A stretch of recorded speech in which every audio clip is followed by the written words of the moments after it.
Good morning. I'd like to call this informational meeting of the House Aging and Older Adult Services Committee to order. Everyone should know that this meeting is being recorded and members and guests should silence all cell phones and electronic devices. For attendance purposes, I would like to ask each committee member present to introduce themselves by stating their name and district they represent.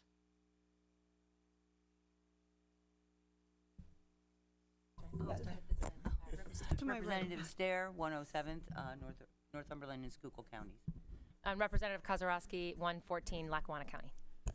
Jim Prokopiak, 140th District, Lower Bucks County. Nikki Rivera, House District 96 in Lancaster. Great morning, everybody. State Representative Risha Parker, 198th District, Philadelphia. Good morning. State Representative Andre Carroll, 201st Legislative District, Philadelphia County. Representative Maureen Madden, 115th Legislative District, Monroe County. Good morning. I'm John Schlegel, represent the 101st Legislative District in the heart of Lebanon County. Good morning. I'm Barb Gleim. I represent the 199th District, which is Western Cumberland County. Good morning. I'm Brenda Pugh. I serve the 120th District in parts of Luzerne County.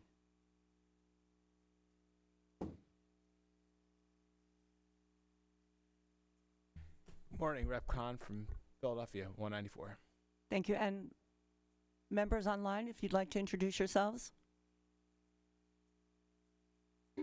Representative Menser, Lancaster County.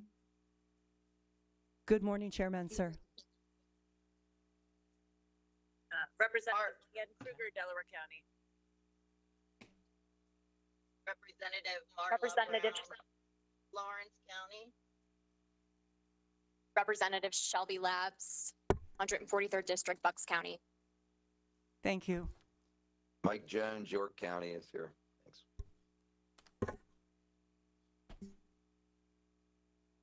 Is there anyone else? Okay, great. The Older Adult Protective Services Act, commonly referred to as OAPSA, has been the cornerstone for protecting the health, safety, and welfare of older adults who are at risk of abuse, neglect, exploitation, and abandonment. However, there needs to be a comprehensive update to OAPSA to address constitutional issues, to broaden abuse reporting requirements, and to increase the tools and resources needed to protect this growing population. In 2015, the Commonwealth Court of Pennsylvania determined that the use of lifetime bans in OAPSA, as presently written, was unconstitutional. Yet here we are. To remedy that issue of unconstitutionality, there needs to be a process to afford individuals who have committed a prohibited offense the opportunity to apply for a waiver to show they are no longer a danger. Since 2015, this committee has been working closely with the administration, the departments, and stakeholders for multiple legislative sessions towards an agreed-to plan and much-needed legislation. Let me repeat, it has been multiple sessions, and let's be clear, the OAPSA updates need to protect our older adults through a myriad of other issues. Issues ranging from expanding the definition of mandatory reporter, from providing banks and financial institutions the tools to identify signs of exploitation more expeditiously and improve information sharing, and by educating seniors and their extended family members or caregivers on how to be safe on the internet, in their homes, and while using their phones or email accounts. We need this collaboration of home health care aides working with the departments, the AAAs working with the prosecutors, who are collectively working with police and local service providers to identify elder, physical, sexual, and financial abuse. Since OAPSA was originally written in 1987, the landscape for older adult treatment has changed significantly. More older adults are utilizing home and community-based services to maintain independence and stay in their homes longer. Not to mention the ever-growing changes in technology that have led to an increase in financial exploitation cases of an older adult and an enormous increase in the amount of funds that are taken through these scams. To that end, Chair Menser and I have invited the following 3 experts to provide us with a brief background on OAPSA, the impact on elder care, and updates to protect older adults.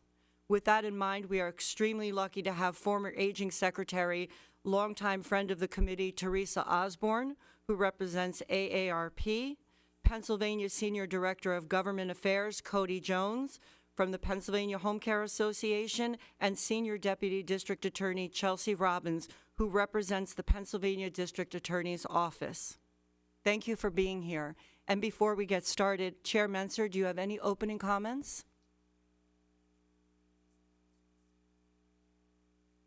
No, thank you, Chair Madden, for organizing this. We're all looking forward to the information provided by the individuals to learn more about updating the OAPSA. Thank you. Thank you, Chair. We'll begin with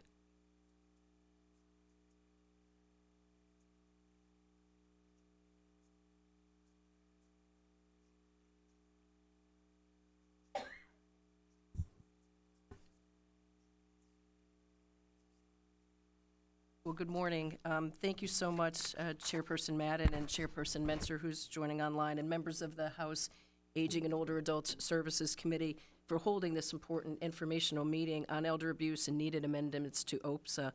I am Teresa Osborne. I do serve as the State Advocacy Director for AARP Pennsylvania.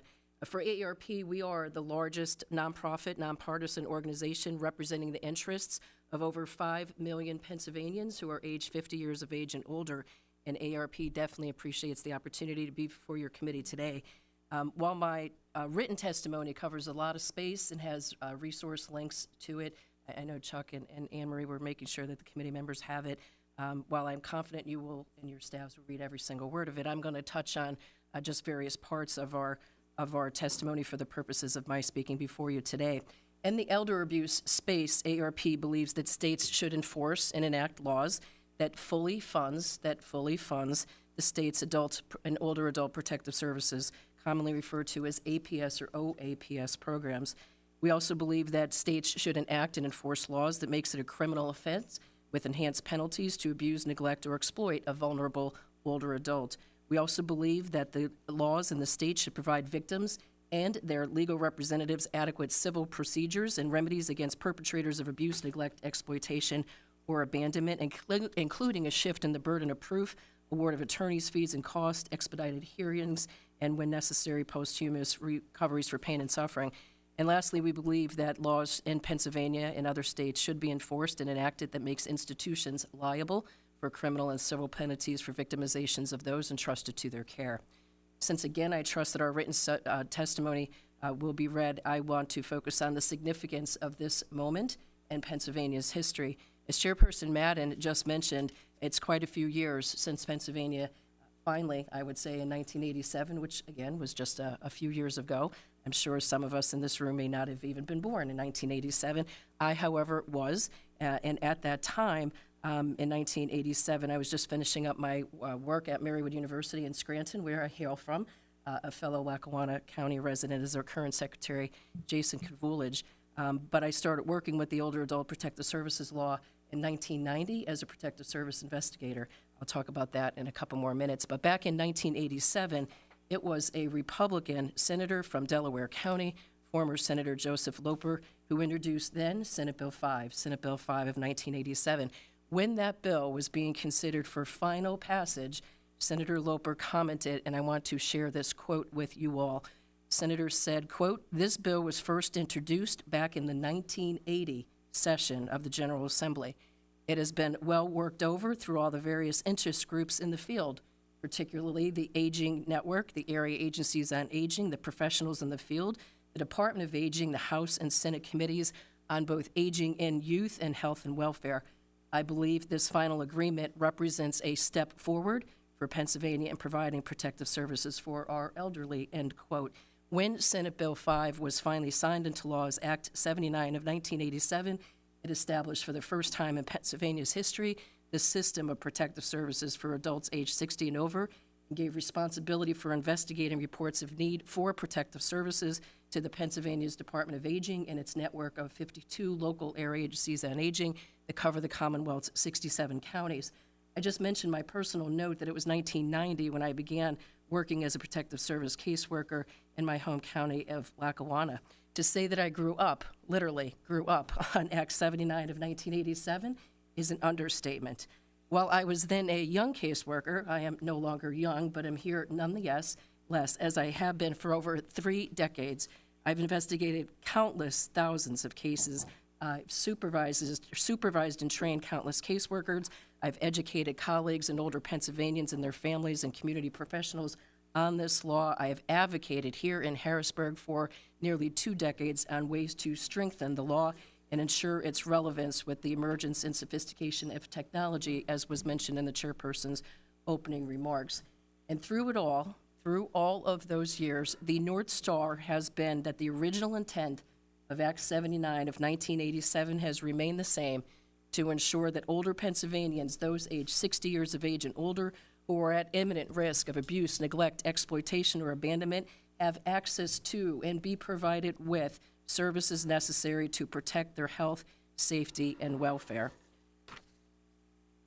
Enhancements have been made through the years of the Older Adults Protective Services Act since 1987. The body that you all now serve on, the General Assembly, has made necessary changes through all of these years. As was mentioned in the chairperson's opening remarks, the world and the landscape that we live in and the landscape of elder care and protection has definitely changed. These changes reflect evolving societal needs, advancements in technology, and a growing understanding of elder abuse and neglect. Yet throughout the past 38 years, despite the General Assembly passing laws to enhance and improve the Commonwealth's response to elder abuse, such enhancements include mandated reporting provisions, adding a criminal history record check requirement, adding criminalization provision for neglect of a care-dependent person statutes, including when an older adult or care-dependent person is financially exploited by a family member or another person in a position of trust. While these enhancements have been, as Senator Loper mentioned when the law was first passed in 1987, while all of these enhancements over the 33-plus decades have been positive steps to protect older Pennsylvanians and to hold perpetrators accountable, additional improvements are needed, and they are desperately needed now. For over a decade, the General Assembly has discussed and debated, need I go on? The General Assembly has discussed and debated addressing Chapter 5 of the Older Adults Protective Services Act, a portion of which was found to be unconstitutional on December 30th, 2015. That day, honestly, is a trigger point for me because I had the privilege and pleasure at that time of serving as the Secretary of Aging. So when a call comes from the Attorney General's office telling you that a portion of the act was found for the 3rd time to be unconstitutional, and here we are, as the chairperson mentioned, 10 years, just shy of a 10-year anniversary. I hope that we never spend another December 30th, 2025 celebrating a fact or acknowledging the fact that Pennsylvania is yet to fix Chapter 5 of the criminal history background check piece. The debate and discussion has to end, and it's the General Assembly's duty and obligation, yes, to work with stakeholders, but to find a solution that's going to ensure that Chapter 5 is resolved and is not found unconstitutional on any merit yet again. For AARP, as we look back at the last decade, the first challenge that had occurred, again, on the ban of individuals with certain criminal convictions led to a second challenge and then to a third challenge. And as I mentioned, I sat at the chair of the Secretary's office and worked with members of the General Assembly, some of whom are no longer serving as members. Coming to mind in particular is Chairman Tim Hennessy, who regularly would say to me, and I smile as I say this, he was the majority chair at the time, and he would say to me, Madam Secretary, a name that's in the rearview mirror, thankfully, and Secretary Coolidge is leading that effort moving forward. But he would say, Madam, when are you going to get this fixed? And I would turn to Chairman Hennessy and say, Mr. Chairman, with all due respect, I advocate for laws to be enhanced in Pennsylvania. The General Assembly, you and your colleagues, you passed them. So let's get this done. That was 9 years ago. For AARP, while we found that the federal government does require criminal background checks of long-term care service and supports workers, those who work, for example, in nursing homes, that's what we mean by long-term care services supports, an increasing number of states, and some states bar employment if certain offenses are found. AARP supports policymakers requiring a comprehensive national background check prior to employment of all Act-covered facilities. Individuals who have been convicted, for example, of burglary, larceny, sexual crimes, violent crimes, or crimes involving abuse or neglect of vulnerable adults should be prohibited from employment in all facility-covered settings. The background check should be affordable. You'll hear more about that from my colleagues, I'm sure, later. Background checks need to be conducted in a timely manner prior to employment and include a fingerprint check. States should require that providers notify appropriate state licensing or registration boards of all employees convicted in a felony, resident abuse, or having knowledge but failing to report abuse. And after due process, the state board should consider suspending or revoking the employee's license, registration, or certification. The other section that needs to be enhanced in the modernization, as it's been called, of the Older Adults Protected Services Act, Act 79 of 1987, is addressing elder financial abuse. Protecting older adults against power of attorney, frauds and scams, guardianship abuse has been increasing important, and ARP encourages the state to take advantage of strengthening these protections in state law. AARP does support the Uniform Law Commission's model legislation on power of attorney and guardianship. We believe that the enactment of these standards will help curb elder financial abuse by providing protections against and remedies for abuse, as well as providing uniformity and mechanisms to resolve disputes when families live in separate states. But for our purposes today, I will touch on two important aspects for the members to consider: the scope and characteristic of elder financial exploitation and legislative activity to protect older persons from financial exploitation. While my written testimony has a lot of references again and links to certain studies that AARP Public Policy Institute has put forward on this issue, quite simply, financial exploitation in America, as well as here in Pennsylvania, is at crisis levels. We need tools in order to ensure that those who are responsible to help support older adults who appear before them, who believe they've been the victim of a crime or of fraud and scam. I had a call on my ride from Scranton to Harrisburg today from a cousin, an older cousin, who is widowed, who is giving away all of his money to a 26-year-old who he believes is going to move in with him and take care of him.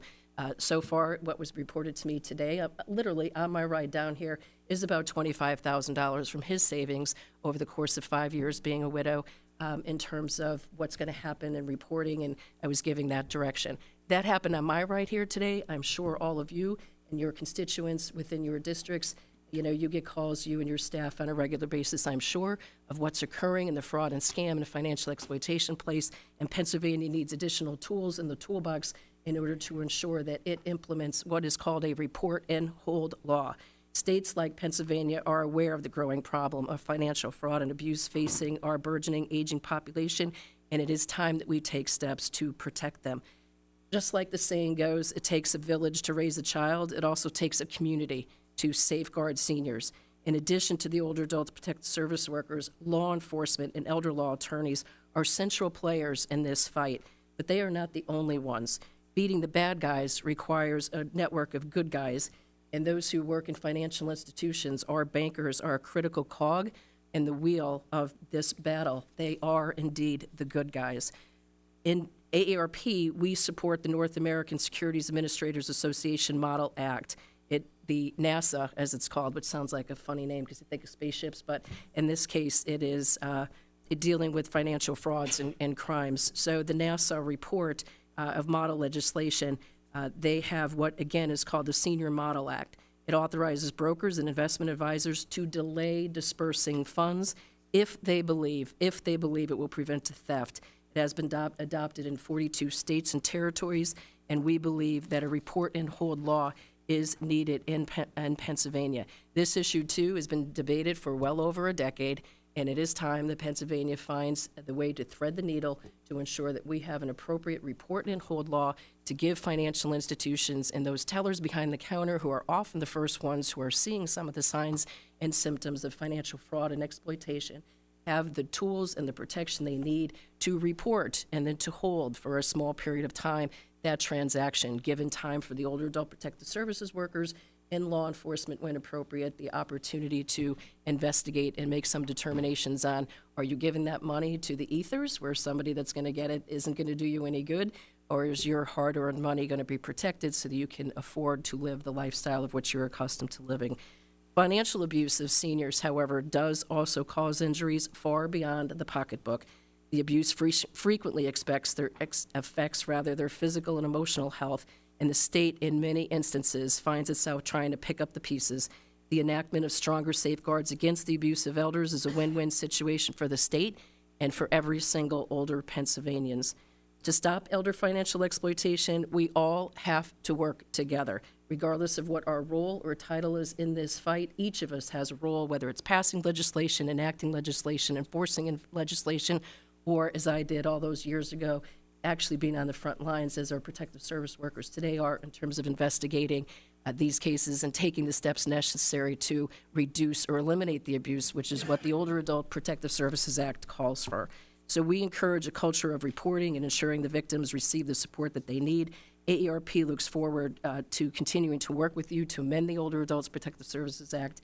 I, again, appreciate the opportunity to be here with you today, as this is the body, I am convinced, this legislative session of the General Assembly is going to bring this over the finish line to finally have the modernization of Pennsylvania's Act 79 of 1987.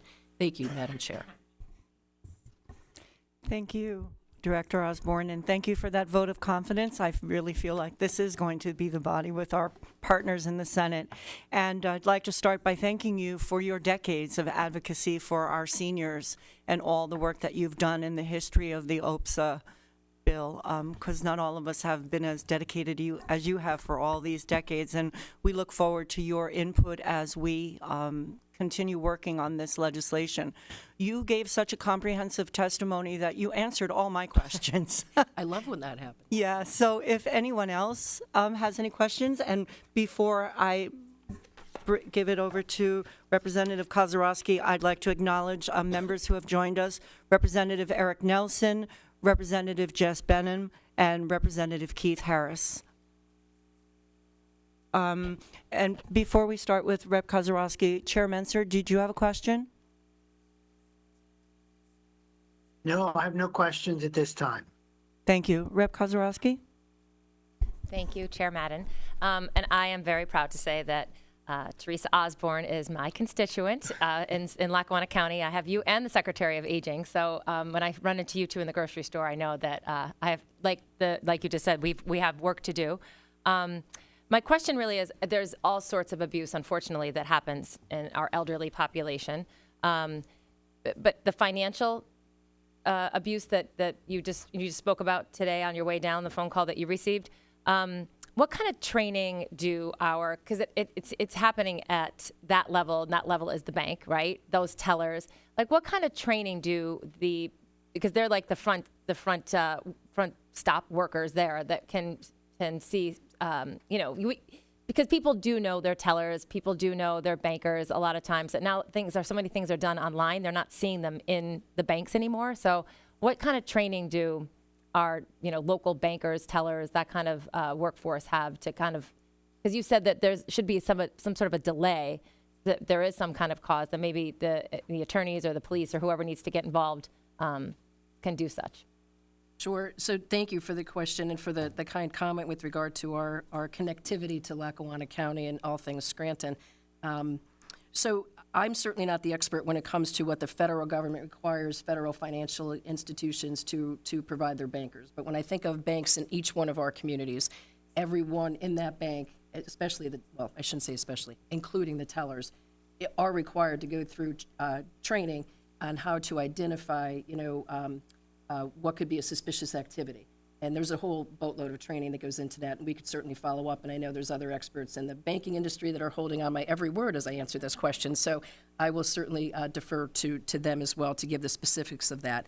But I would add this: in all the years that I've been working with the Older Adults Protective Services Act, and even to getting phone calls like the one that I received this morning on my right here, it really quite simply comes down to the older adult who believes that they have to give this money to whoever is asking them for it, whether it's the grandparent scheme of my grandson's in jail and I need to send them money, whether it's romance fraud where, an individual who's the survivor of a romance scam, I give them all the credit in the world for those then who come forward and share their stories, because especially when you're widowed, somebody then paying attention to you, showering you with love and affection, then all of a sudden saying, wow, I need some money because I just got in some trouble, whether it's a speeding ticket or I got held up at the airport or held up at customs.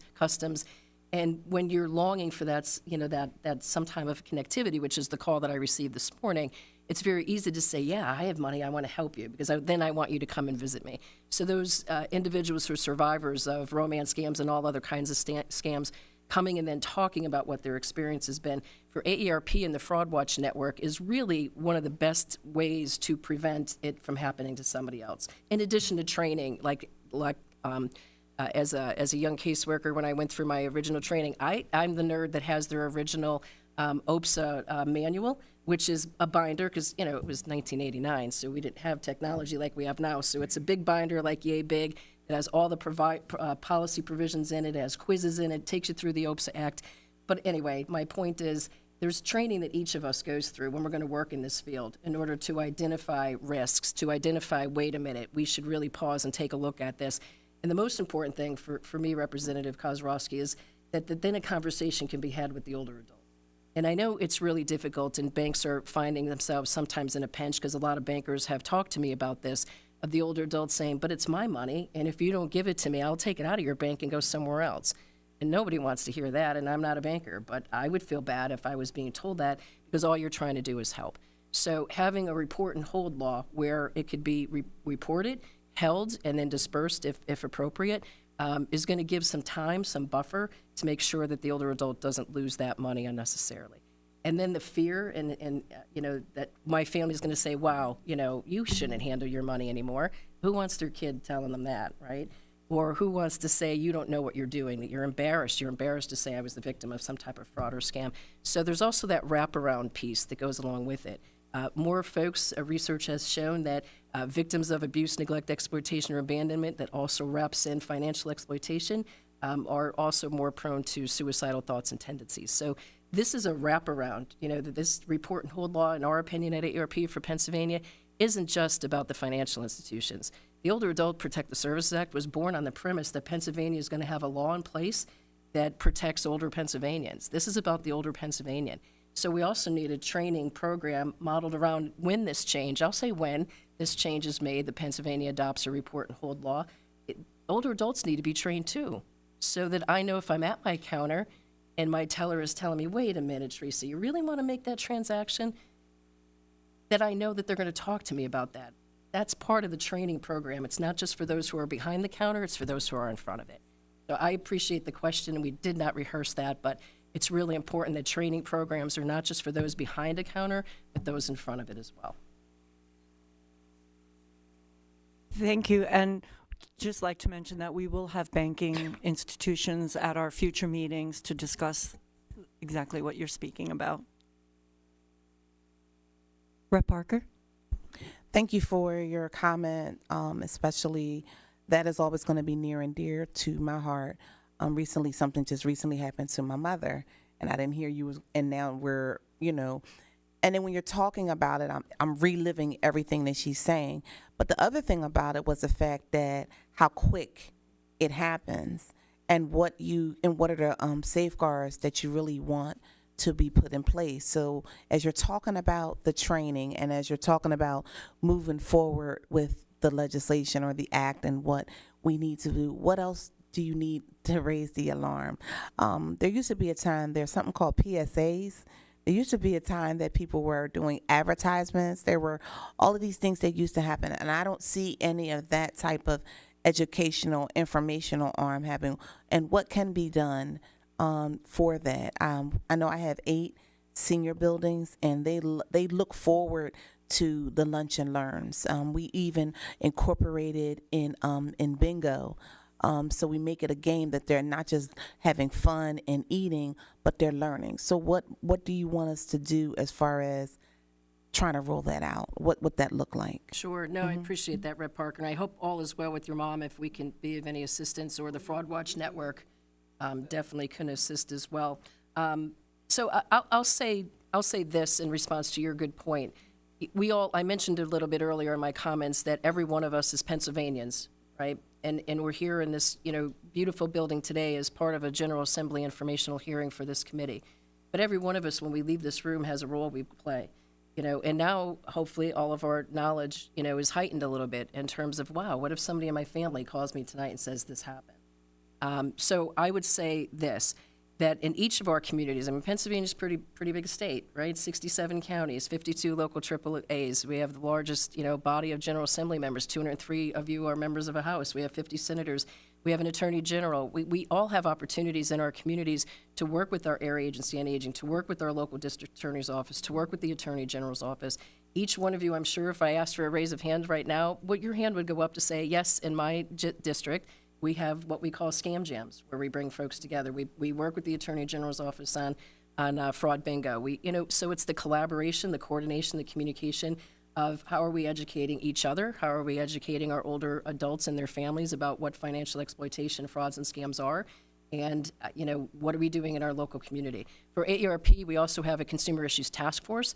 It is chaired by a volunteer, so it is, even though there's a liaison within our office that gives them support, it's volunteer run. And they did last year over 500, I believe, presentations for individuals within their communities. Granted, we can't cover the entire Commonwealth, but we can give resources as information to say, hey, we want to come and talk to your local communities. So really, in your districts, when you're like, wait, how can we work together in order to educate folks? I think a campaign like that, area by area. And then, of course, the state, the Department of Aging, of course, working with AARP and other stakeholders in terms of, do we do a campaign, a statewide campaign? I know when I was working with my Lackawanna County Area Agency on Aging as the director there, we did a county-wide campaign.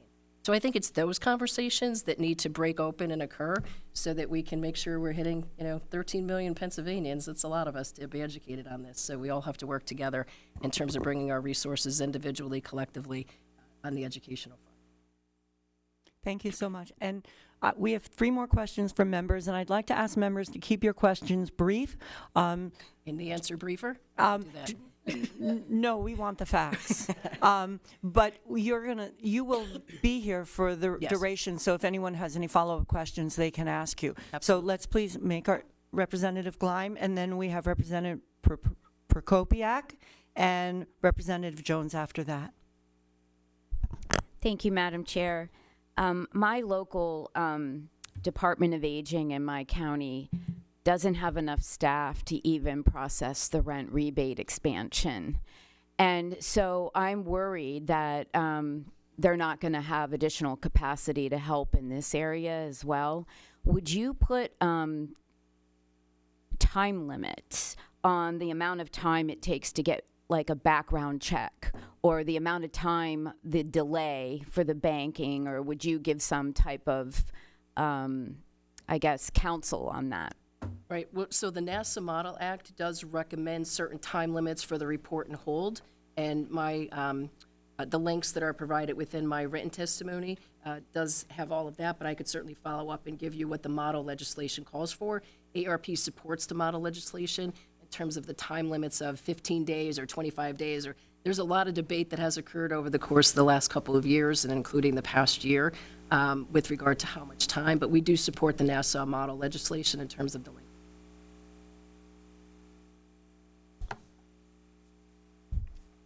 Thank you, Chair.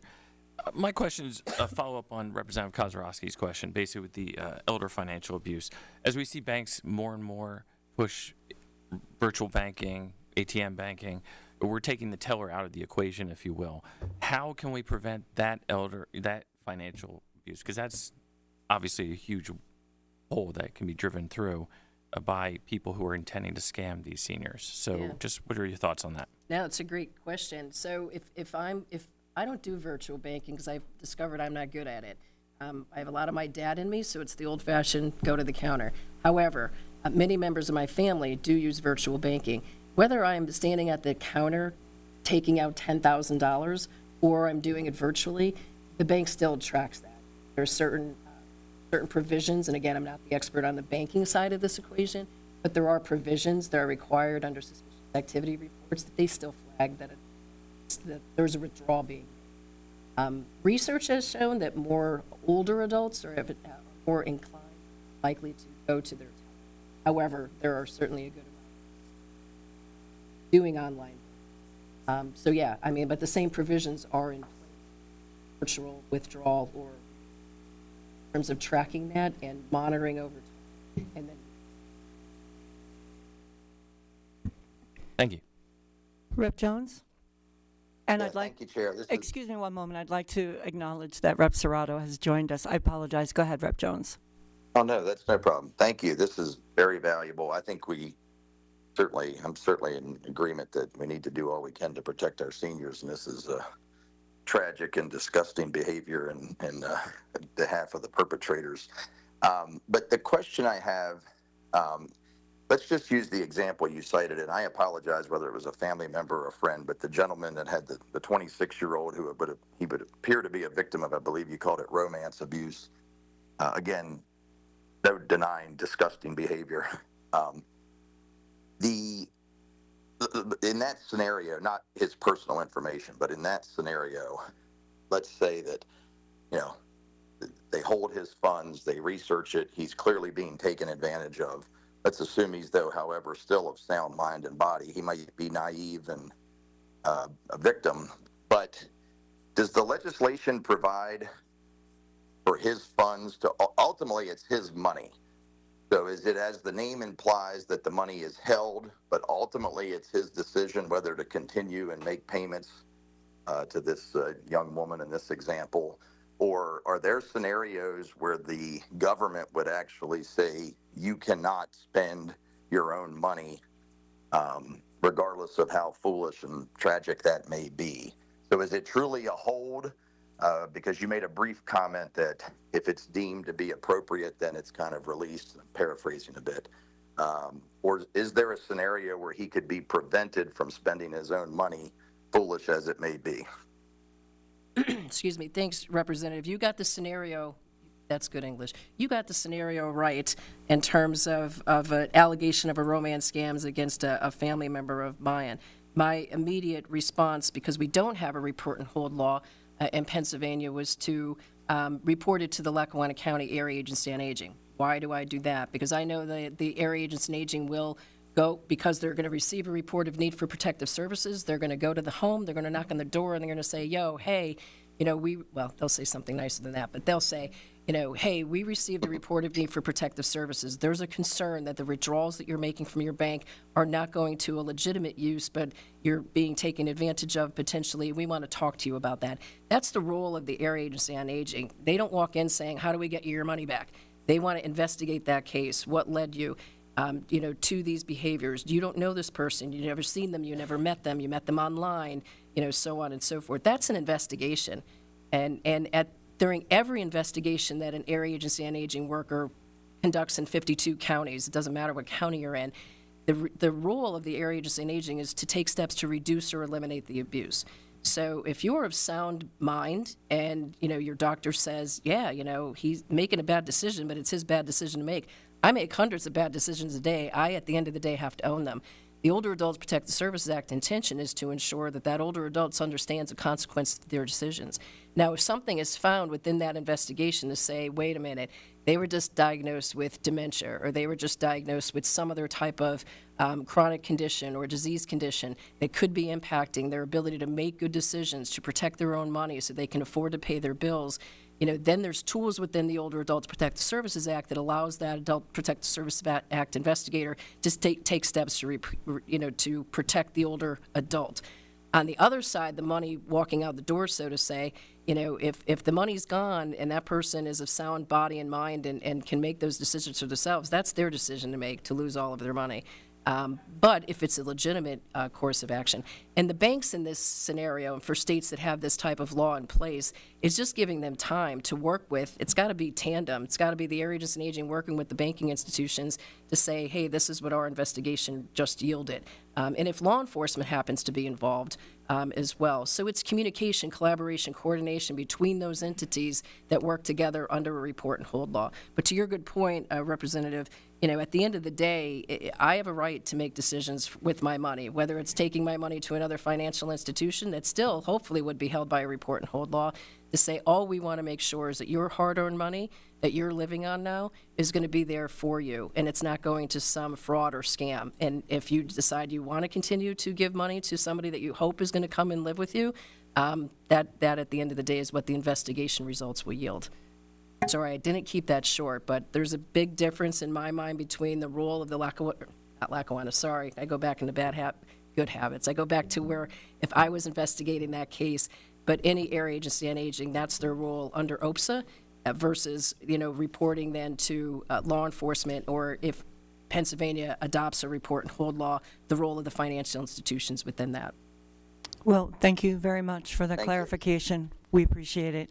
We're going to go on now to Cody Jones, Senior Director of Government Affairs for PA Home Care Association. Welcome. Well, former secretary is kind of a difficult act to follow, but I'll do my best. She is a wealth of knowledge, isn't she? She is certainly that. Chair Madden, Chair Menser, members of the committee, thank you for having us in. We really appreciate you all carving out the time to discuss a very important topic. As you said, I'm Cody Jones. I'm the Senior Director of Government Affairs for the Pennsylvania Home Care Association, and I am here representing our 700 home health, home care, hospice member agencies that serve more than 440,000 Pennsylvanians. PHA supports OAPSA's primary goal of safeguarding vulnerable adults from abuse, neglect, and exploitation, especially as it relates to clarity and transparency of the offenses prohibited for healthcare workers. However, previous versions of the rewrite have included practical changes on how caregivers and nurses are hired, imposing likely delays to that process, which result in significant risks to patients and their providers who are already experiencing access to care challenges given the current workforce crisis. Any comprehensive piece of legislation with the far-reaching impacts of OAPSA will require extensive collaboration between stakeholders. Our hope is, as you consider how best to reform the act, that we can count on a level of cooperation that reflects our shared goals. What I'll discuss are considerations based on interactions with the administration and an analysis of previous versions of an OAPSA rewrite that reflect their priorities. I'm submitting this testimony with the understanding that any of these concerns may be rendered moot in any bill that is introduced in this chamber, but just from our previous experiences, these are some of the issues that arose. Our primary concern is regarding FBI fingerprinting. Today in home care, fingerprints are required in two scenarios: when a child resides in the home where the care is being received, and when an individual has not resided in Pennsylvania for the last 2 consecutive years. These FBI fingerprint requirements come through Department of Human Services, Office of Children, Youth, and Families for the first scenario, and through the Department of Aging for the second scenario. If both scenarios happen at the same time, 2 FBI fingerprints are required. As these 2 program offices actually run their background checks independently, and it has been indicated to us that they're not allowed to share that information between agencies. They're actually 2 separate appointments you have to schedule through an Identigo site. What our providers know from current experience with FBI fingerprints is this: FBI fingerprinting sites struggle to handle current capacity. Today, workers face wait times to get appointments at Identigo sites, sometimes exceeding 2 weeks. They then are expected to incur travel expenses and time to get to these site locations, which in rural areas can be significant. Finally, they wait to receive results through traditional snail mail. For workers who make around $13 an hour, this burden is an obstacle to employment and can deter workers from our industry, and this is definitely worsening the workforce crisis we're experiencing. We and other stakeholders have concerns that the Department of Aging cannot adequately support the increase in volume of FBI fingerprinting for this workforce. The home care industry currently supports more than 290,000 workers across Pennsylvania with an average industry turnover rate of 79%, so 8 in 10 turnover rate. This means that the department would face an increase of around 230,000 clearances annually from the home health industry alone just to maintain our current levels. We should not underestimate volume delays in processing clearances, as they would immediately result in patients waiting to access critical home care.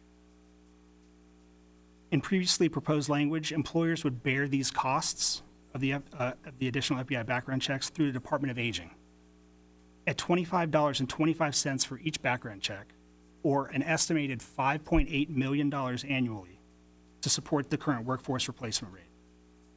Any increase in costs, such as those being contemplated with FBI fingerprints, should be carefully considered. Providers already pay nearly $50 a hire for other background checks required through the Department of Human Services for these programs. would be remiss if I did not mention that it is important to note that Medicaid reimbursement rates for personal assistance services in Pennsylvania are critically low. We currently reimburse home care at an average of $20.63 an hour across the Commonwealth. West Virginia is the next lowest rate at $25.44 an hour. This means that PA is the lowest of all contiguous states by $4.81 an hour, causing workers to cross borders to earn livable wages. Providers in Pennsylvania, so our agencies, raised caregiver rates at $4.58 an hour since 2012, according to the Bureau of Labor and Statistics. However, Medicaid reimbursement rates during the same time period were only increased $1.91 an hour. This deficit in funding does not even begin to contemplate inflation impacts, which are 36% during the same time period, or managed care implementation costs and Affordable Care Act costs, let alone quality and innovation initiatives that providers have supported financially. Providers already face a highly competitive market with sub-adequate reimbursement rates. There are 5,000 home care offices across Pennsylvania, and these are employers and are your tax-paying constituents. They've largely been left out of budget considerations for more than a decade. Any increase in cost of this workforce risks this workforce and the care patients receive. All right, moving on from FBI fingerprints. I would love to talk about that more. Previously reviewed language lacked transparency regarding the hiring process, and this was kind of a sticking point, making it difficult for employers to understand why an applicant was denied and to make informed hiring decisions. Clearances could simply say eligible or ineligible for hire. Without this information, employers are less likely to take advantage of the previously proposed waiver process, as they would not be aware of why the applicant was denied employment in the first place. Applicants would likely put off by the lengthy time to 1, receive employment determination, 2, apply for a waiver, and 3, await department decisioning on waiver application, further deteriorating the workforce.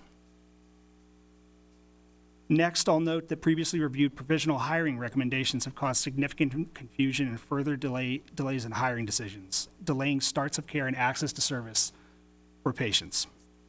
This is really confusing even for me. That language recommended, so this previously reviewed language, recommended a 45-day provisional hiring period. But the Department of Health currently recognizes a 30-day and 90-day provisional hiring. Clarity around provisional hiring is vital because with multiple conflicting time periods, providers would struggle to determine which time period should be adhered to and when for awaiting clearances. All right, and lastly, I'll have questions. Additional considerations that we hope will continue to receive support and consideration from the administration and this body. Grandfathering of the current workforce to ensure continuity of patients. So if you currently have a background check and you're currently employed, grandfathering you into the process. Immunity language to support the provider community when making hiring decisions based on the act. So if they hire based on the department's okay, some immunity language in there. The ability to accept results of FBI fingerprinting from the Office of Children, Youth, and Families as meeting the requirements of this act, so that you're not having to do 2 background checks. An ability to easily share FBI fingerprinting through a central database to reduce the need for duplicative processing of thousands of costly background checks, along with the elimination of administratively burdensome fingerprinting appointments, which I'm more than happy to discuss that further. I think most people actually is, and it's a brand new. So in conclusion, PHA supports the protection goals of an OAPSA rewrite that an OAPSA rewrite could support, but we remain cautious about any language that could exacerbate the work, impact the quality and accessibility of care for Pennsylvania's aging. We urge members of the General Assembly to consider downstream impacts of any new proposals as we work together to enhance protections for our aging population while simultaneously seeking solutions to home care access and the workforce crisis. Thank you. I always promised myself I would never come up here and read something, and I just read that entire thing. No, well, we appreciate that because we really are here to discover what the facts are, to discover what the issues are, to discover what the obstacles are for you to provide the best care for our seniors. And we greatly appreciate all of the information. I understand there's a program called RAPBAC, which is a record of arrest and prosecution, and it's an FBI program. Do you think that program would be beneficial because you answered my questions about the FBI obstacles and things, and what do you think about that program? I think it's a very common sense solution to a lot of the issues that we face with the FBI fingerprinting appointments. It would reduce the amount of FBI background check processing that you would have to do. It works in Georgia. It works in states as far away as Hawaii. I mean, there are a lot of states that have implemented this program, and it's been successful. Thank you so much. Chair Menser, do you have a question? Yes, thank you, Chair Madden. So, in amending the OAPSA, I'm gathering that the workforce shortage is all, in your opinion, about the lack of funding and the time is required to get these background checks. Is there anything else you think we could do to amend this OAPSA that would help combat the direct care workforce shortage? That is a very good question. Not to beat a dead horse, but I think one of the primary obstacle is the funding, is the reimbursement rates, and our ability to attract and retain a workforce that wants to stay in the field. And that's a primary reason why you see the turnover rate. On the FBI fingerprinting part, our agencies lose direct care workers between the decision to hire somebody and the scheduling of appointments. I've heard agencies say they lose up to 25 to 30% of the people they want to hire because the waiting time is so large.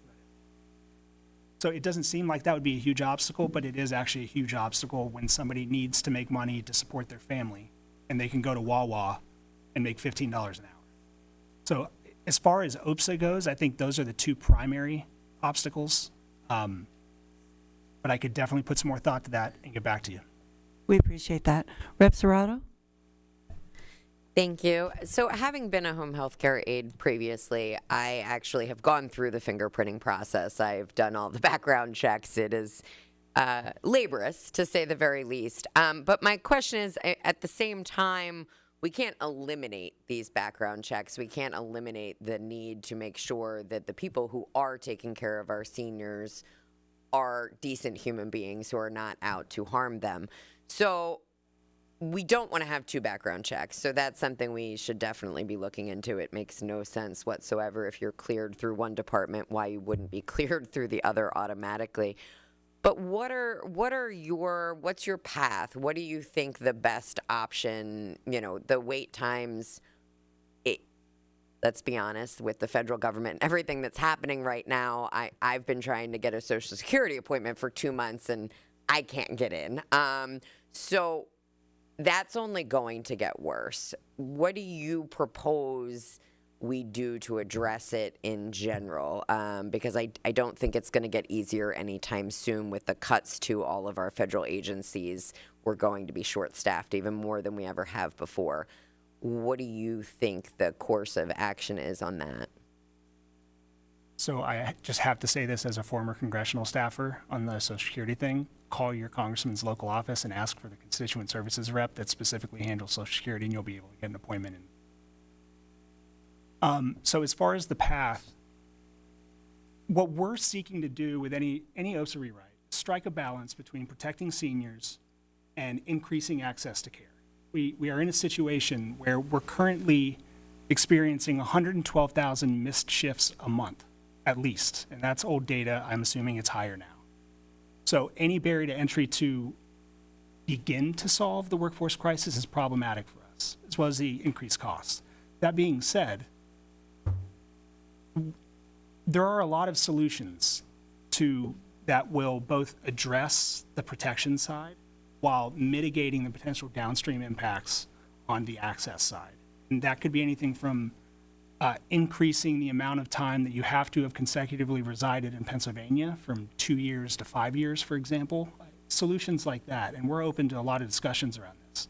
Many conversations have been held in another chamber whose name will remain nameless. But, and those have been fruitful as far as where we've gotten to with them on the language that they're thinking about proposing, discussing with the administration and everything. But there are a lot of ways to skin the cat on this, but just 2 mandated fingerprint requirements are really problematic for our work. We appreciate that, and we've heard it loud and clear. Okay. Thank you so much for your testimony. Thank you for being here, and thank you for giving us great insight. We appreciate it. And now we're going to go to our third and final panelist, who is Chelsea Robbins, Senior Deputy District Attorney for Dauphin County DA's Office. Welcome. Thank you. Thank you all so much for having me. It's quite an honor to be here today. Again, I am Chelsea Robbins, Senior Deputy District Attorney, practicing here in Dauphin County. Back in 2022, in the fall, I had the privilege of starting a group in our county. It's called an MDIT. It's a multidisciplinary investigative team. I run that group, and it is comprised of members of law enforcement from every agency within our county and also state agencies, including the Attorney General's office. In that quest to start this group, we knew there were some cases falling through the cracks. We knew there were seniors going unprotected and criminals not being held accountable. So those are obviously our two main focuses here as it relates to the OAPSA rewrite. And we need your help doing the work in the ground, in the trenches with the other folks, the caseworkers, law enforcement officers, and members of state agencies. We really need some help.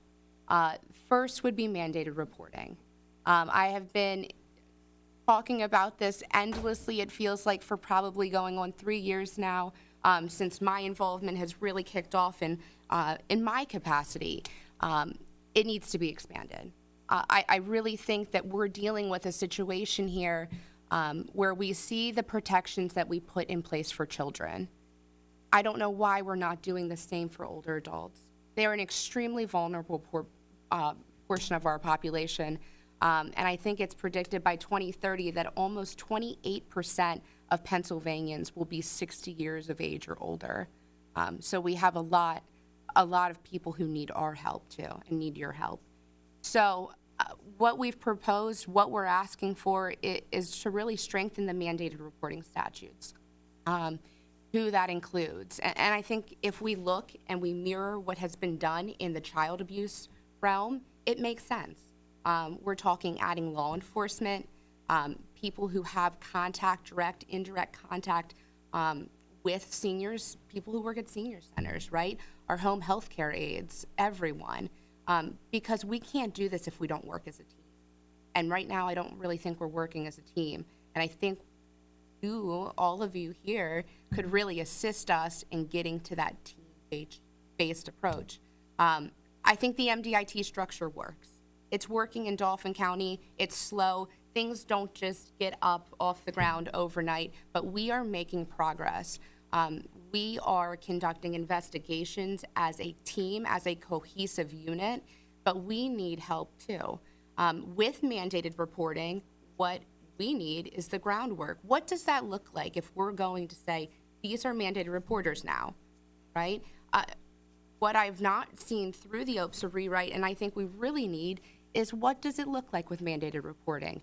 Who do those reports go to? Who's responsible? And the onus really should not be on one agency. I think a lot, we have our caseworkers in aging that we work with closely in the county, and a lot falls on their shoulders. And quite frankly, probably too much, to make determinations of what referrals should be made to law enforcement. They're out there. Sometimes they are the first ones. A lot of times they are the first ones making contact with these older adults or individuals in need of protective services. So with that, I think we could we're doing them a disservice by not helping. not helping more and working as a team. So I've proposed, and I would ask you to consider mandating with the mandated reporting what that looks like, where does everything go? And with that, I think a reporting and referral system makes the most sense, very similar to what we're doing with our child abuse investigations. Whoever it is who is making that report, let's make it to one place, and let's have that information shared. Let's take down those boundaries of information sharing, because really all it's doing is hindering investigations, whether that be for the AAA or for the criminal side of it for a district attorney's office. And it's frustrating, to say the least. We find ourselves in a position with the lack of that feeling that we can share information.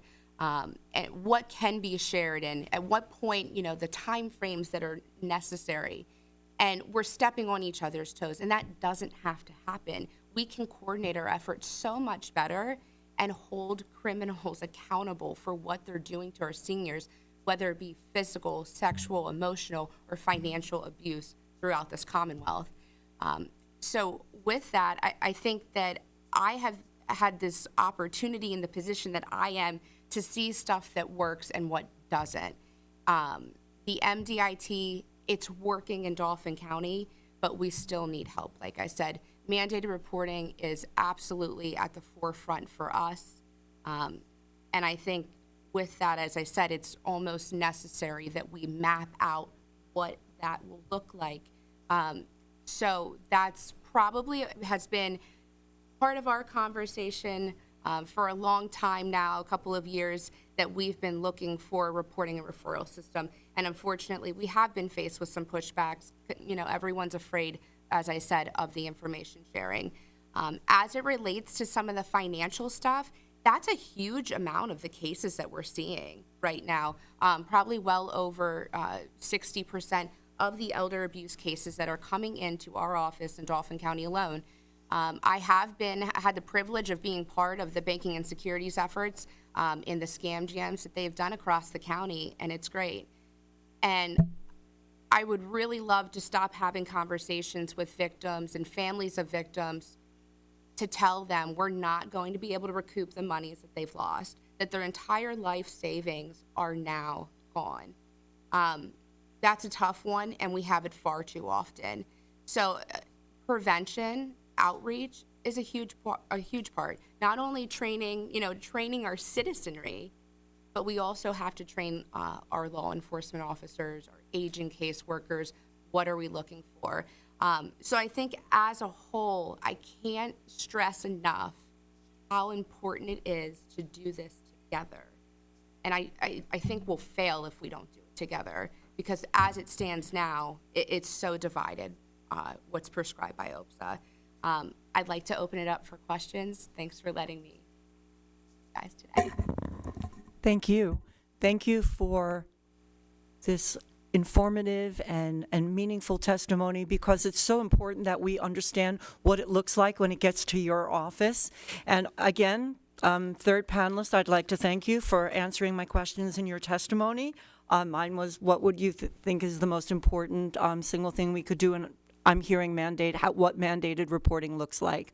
Also training of people who come in contact with our seniors to make sure that they can identify the symptoms, if that's the correct word. And then also the big one was collaboration, right? One hand has to know what the other hand is doing for all of this to work, right? And now that we're taking 38 years, Director Osborne, I know that because my child was born in 1987. He will be 39 this month. So now that we're, after decades, we're looking to write a comprehensive bill that answers all of the issues that you have today. And we do work on this committee, we do work in collaboration. We are a bipartisan committee, and we're all just invested in getting out, the best bill or the best product that reflects bipartisan working together. So thank you. Chair Menser, do you have any questions? Thank you, Chair Madden. Yes, I do have one question. Could you give me an idea of the number of financial abuse or exploitation cases that you coverage on an annual basis? Thank you so much for your question, Representative. What's difficult is the number of cases. Obviously, there's a large number of cases that are not reported by seniors due to, a level of shame and embarrassment, quite frankly, numbers that we're not even sure of. Unfortunately, the numbers as it relates to financial loss versus the number of cases that we're able to prosecute is what's very concerning. I don't have an exact statistic for you as it relates to Dauphin County. We're working on those numbers. We've started tracking all of those cases. But it's overwhelming the number of cases that we are not able to prosecute. We see the majority of loss coming from wire transfers.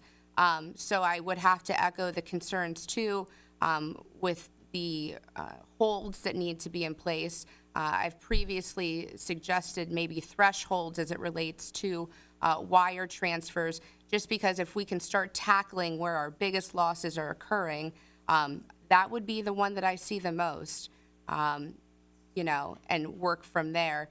I really think in terms of the financial cases, they are significant, and the loss is significant for each individual.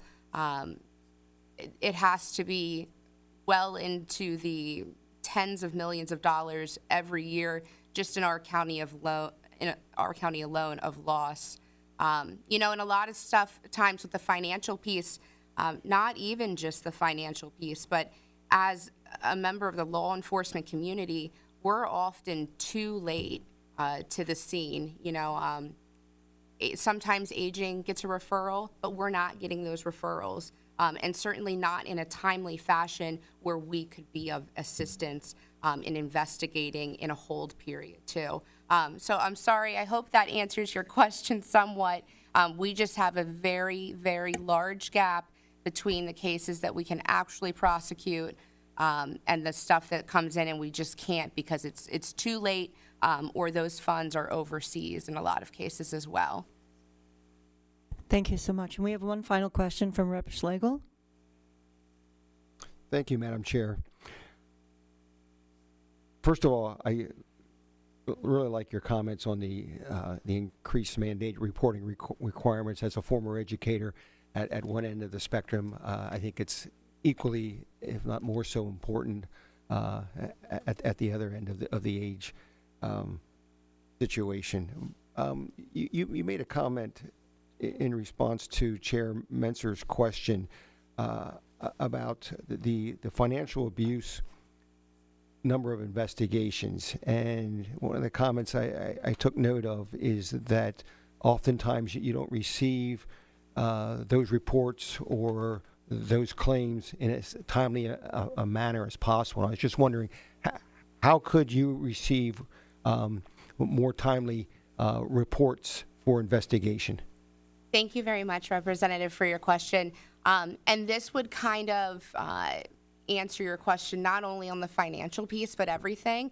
And I think it goes right back to mandated reporting and a reporting and referral system. My thought would be that we have one statewide hotline. There already is one established. And caseworkers, law enforcement, whoever is making that first contact, maybe a financial institution, if we were to include them, they're making the report directly to that hotline. And those reports of need are generated and dispersed to the appropriate county district attorney's office and aging department as well. And from there, it can be immediately assigned within 24 hours to an investigator to determine whether or not there is criminal activity afoot. I think that would be the best approach. Of course, I'm sure there would be some things we'd have to work out in the implementation of that. But that way, we're all working together. We know we're not too late to the game to be of assistance, whether that's securing search warrants, getting subpoenas for things, and also really speeding along that time that we're potentially holding a citizen's funds from them to attempt to protect them. So I hope that's helpful. Absolutely. Thank you very much. Thank you. Not seeing any more questions. Thank you, everyone, for being here. Thank you, members, for sticking it out. And we appreciate all your testimony. This meeting is adjourned.